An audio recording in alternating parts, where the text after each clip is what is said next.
The first time red and blue lights poured over my driveway in Willow Crest Estates, it didn't feel like a routine call.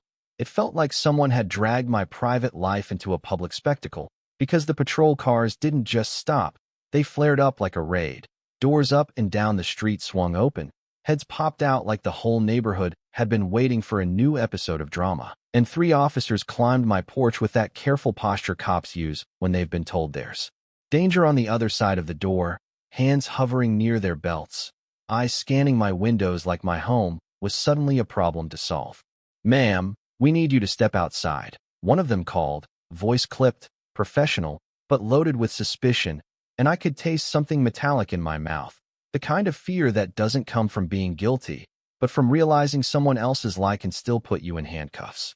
Across the lawn stood Mrs. Evelyn Hardwick, president of the Willow Crest Homeowners Association, arms crossed, robe tied tight like she'd wrapped herself in authority, and she wore this smile, not a friendly smile, not even a smug smile, more like the smile of someone who believes the system exists to carry out her personal feelings.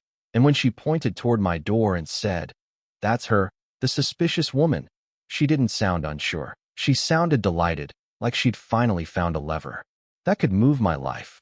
Then my wife stepped outside, calm, silent, composed in a way that made the porch feel smaller around her. Judge Isabella Reed, carrying a laptop bag and a garment sleeve with her robes inside, tired from another late evening of training and paperwork. And she looked at the officers the way someone looks at weather, not because she wasn't affected, but because she'd learned not to feed the storm. The lead officer's eyes landed on her face, and I watched him freeze, not subtly, not politely, but like his brain had slammed into a wall. And in that same second, I watched Evelyn's smile slip off her mouth like it had been peeled away, because the officer didn't just recognize my wife, he recognized what she was. And right there, in the light of those flashing patrol cars, with my neighbors staring and whispering and filming, Evelyn Hardwick realized she'd called the police to accuse a judge of prostitution for walking into her own home, and she'd done it in front of witnesses, in front of cameras, in front of officers wearing body cams that never blink. That was the first domino, the loud one, the kind that doesn't just fall, it echoes. But it didn't start that night. It started much earlier, back when my life still felt like it had ended, and I was just pretending to keep going. I'm Daniel Reed, 52, union electrician, hands calloused and scarred, back still protesting every morning after a scaffold fall 6 months ago. And I have this workshop in my garage where the smell of sawdust sticks to everything, because I build furniture late into the night, not because I need the money, but because if my hands stay busy, my mind doesn't wander back to the worst years of my life. The years I watched my first wife Laura waste away from cancer, 8 years ago, and even now, even after time has done its slow work, there are nights where I hear the quiet of the house, and it sounds too much like the hospital room after visiting hours, and I have to do something, anything, to keep the memories from crawling up my throat. For a long time it was just me and my son Ethan, a teenager back then, and I worked double shifts to pay bills that kept coming even after she was gone. Like grief wasn't expensive enough, and somewhere along the line I convinced myself love was a chapter I'd already read, finished, and shelved, because hope feels reckless when you've buried someone you promised forever to. Then Isabella walked into my life at a community college electrical safety seminar, sitting in the front row, asking smart questions about ground fault interrupters and code compliance that made me pay attention, not just because she was sharp, but because she had this warmth that filled space without demanding anything from it.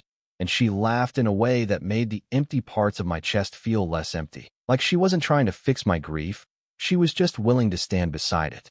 We married quietly at a courthouse 3 months before the sirens. No big wedding, no show, just something real. And for those first months we were in that fragile newlywed bubble where you're learning each other's routines, each other's silences, each other's scars, and I thought that was all we needed. What I didn't know, because she kept work separate on purpose, was that Isabella had just been appointed municipal court judge for Marston County District 7, and she didn't tell me right away because she wanted us to be us before the world started calling her, Your Honor, and because she's the kind of person who treats integrity like oxygen, not like a tool. So she kept her title out of our relationship the way some people keep money out of friendships, to make sure what's there is clean. Meanwhile, in the perfectly manicured pressure cooker known as Willow Crest Estates, The HOA was run by Evelyn Hardwick, a woman who had spent 6 years as president, turning community standards into a weapon. Clipboard always ready, camera always charged, voice always sharp enough to cut through courtyards. And she had this talent for targeting anyone she decided didn't belong: working-class families, single parents, people with older cars, people whose existence offended her idea of property value. What nobody talked about out loud, because fear makes people quiet, was the hypocrisy behind her perfect facade. The rumor that her own house had violations she somehow never cited. The whisper that she ran short-term rentals under the table, cash slipping through fingers that would never report it to anyone official. But in that neighborhood, official tended to mean whatever Evelyn says, until someone proves otherwise. The trouble started the second week of October, when Isabella began moving in from her downtown apartment. Because judges don't just get a gavel and a robe, they get a mountain of preparation, training sessions, late nights setting up a courtroom calendar, and sometimes she'd come home at 10:30 p.m., arms full of law books and judicial materials, exhausted but smiling because she was finally coming home to me. To normal people, that's just a professional with an intense schedule. To Evelyn, watching through her blinds like a suburban surveillance camera, it looked like a story she could twist into a weapon. And the night she decided to twist it, she didn't come over and knock. She didn't ask a question. She didn't do what neighbors do. She called the police and told them my wife was suspicious, maybe even a prostitute, because nothing says, "I own this neighborhood," like trying to criminalize a woman you don't recognize. So when the officers stood on my porch and Isabella stepped outside, and the lead officer froze, and Evelyn's smile died, I knew, deep down in my gut, that this wasn't going to end with a simple apology and everyone moving on.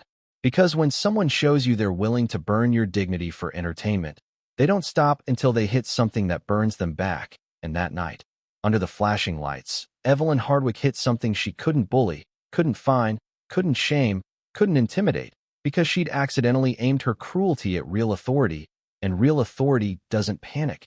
It documents, it remembers, and it eventually arrives with consequences. The police left with apologies, quiet ones, the kind officers offer when they realize they've been used. But apologies don't erase humiliation. They don't pull neighbors' phones back into their pockets.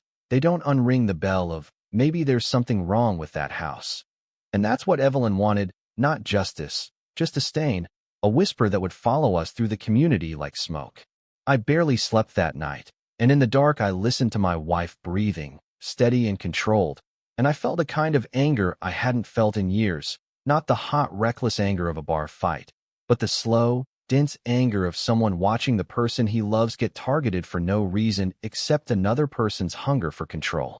By morning I decided something simple. Evelyn Hardwick had picked the wrong house. 3 days later, she fired her first official shot, a violation notice tucked under my windshield wiper like a parking ticket from hell. Notice of violation, unauthorized commercial vehicle, fine $800. My Ford work truck suddenly branded a threat to community standards after sitting in my driveway for 3 years without a peep. It would have been funny if it wasn't so calculated, because the timing was the point, and she wasn't finding my truck. She was finding my nerve. She was telling me, I can touch your money whenever I want. And right then, with my workers' comp still grinding through paperwork purgatory, with side jobs keeping us afloat, $800 wasn't a slap, it was a threat, because that truck wasn't just a vehicle, it was my livelihood, loaded with tools worth more than some people's car payments. And if I lost it, I wasn't just inconvenienced, I was broken. Over breakfast I read the notice out loud, and Isabella watched my jaw tighten, and I could tell she was thinking about 10 different legal ways to end this instantly. But she didn't, because she's built her whole life on doing things clean, and she knew if she played her title like a trump card, it would poison everything. It would make it look like we were using the court, and she refused to let that be true. So instead she looked at me and said softly, "Do it your way." And that sentence, simple as it was, gave me back something I didn't realize I'd lost, the feeling that I still had agency, that I wasn't just a target. That afternoon, I went to the Marston Community Center Library, a dingy little building that smelled like old carpet and forgotten dreams. And I sat there for 4 hours reading every page of the Willow Crest HOA covenants, bylaws, and architectural guidelines. And I read it the way I read wiring diagrams, tracing the logic, finding the circuits, spotting where someone could flip a switch and pretend it was policy. The bylaws were clear: one work vehicle allowed if properly registered, and mine was, which meant the fine wasn't enforcement, it was selective enforcement, and selective enforcement is just bullying with paperwork. That's when I started looking at her house the way she looked at everyone else's, not with hate, with documentation. I cross-referenced the parking policy with what I could see every day, and I realized something that made me laugh out loud in that quiet library. Evelyn's house had multiple vehicles parked on the street constantly.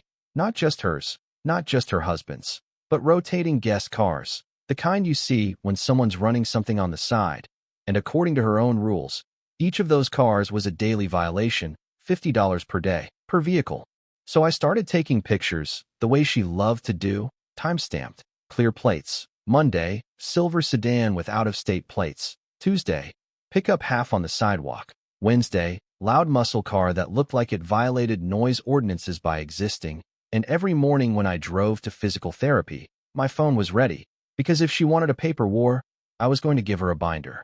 Then came the mini twist, the one that made me smile for the first time in weeks, because my newly installed security camera caught Evelyn at 2:17 a.m. dragging a garden hose across her yard to water decorative rocks near my property line.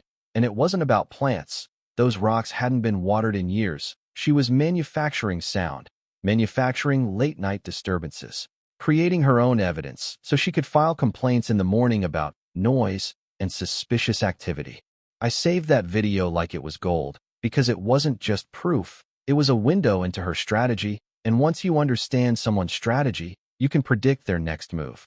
Her next move came at the monthly HOA meeting, and she walked into that musty conference room like she was a prosecutor, folder thick with evidence, glasses perched like a weapon, voice carrying that tone people use when they're about to try to destroy someone socially. Before we address Mr. Reed's appeal, she announced, the board should be aware of concerning developments at 1247 Hawthorne Lane. And the way she said it made our home sound like a hazard, like we were harboring crime instead of marriage.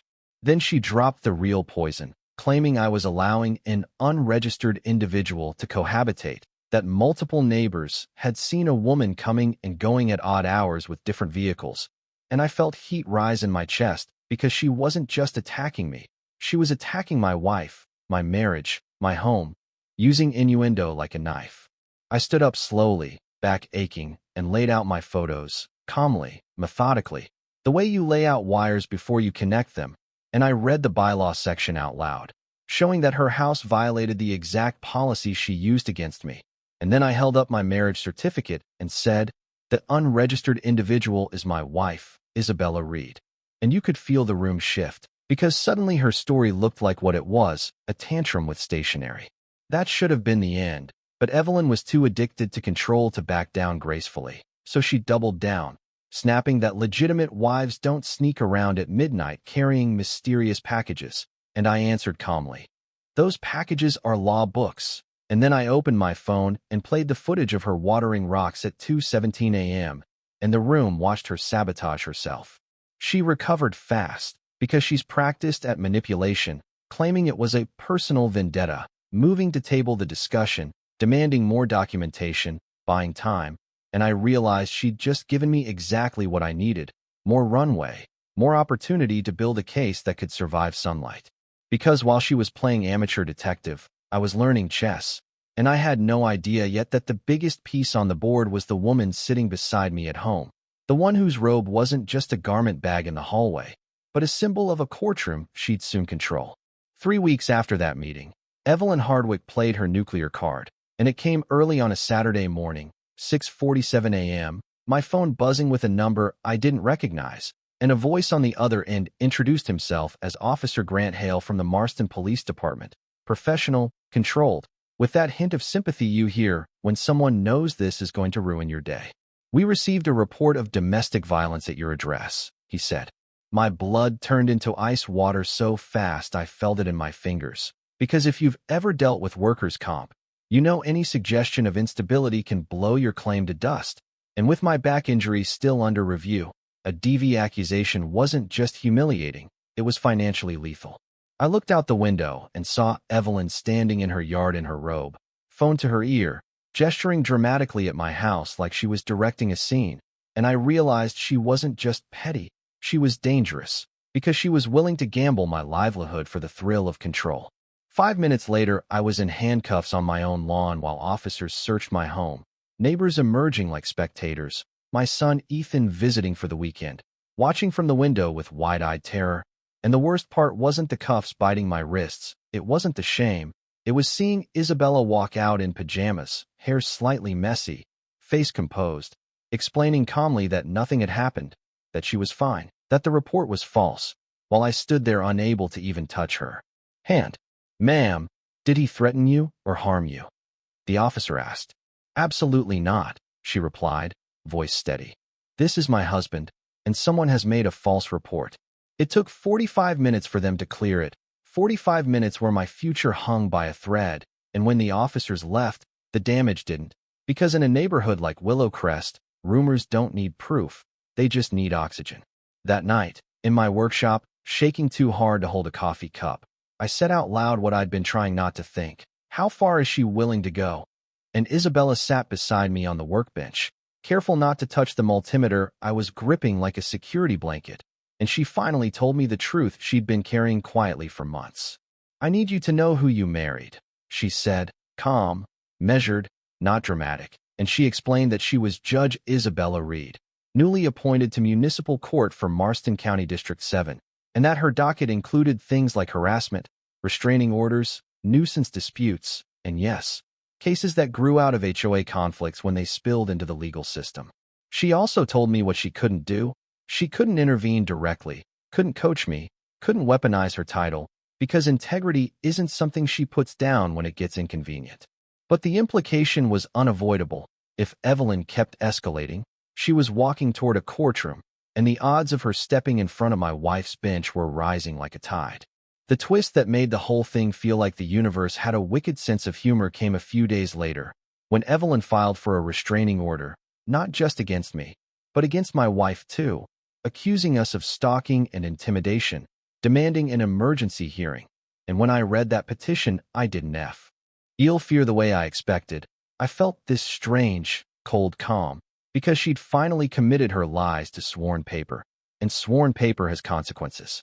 We prepared, not with theatrics, with documentation, timelines, footage, witness statements, neighbors who'd been bullied by her for years and were finally ready to speak, including Tom and Linda Morrison and Ms. Beverly Kowalski, an elderly woman with a phone full of recorded threats because she'd learned, like I had, that bullies hate records. On the morning of the hearing, the courthouse air smelled like disinfectant and quiet power. Evelyn arrived dressed like she was attending a corporate board meeting, briefcase expensive, entourage in tow, confidence spilling out of her heels, and she strutted into the courtroom expecting a sympathetic stranger behind the bench.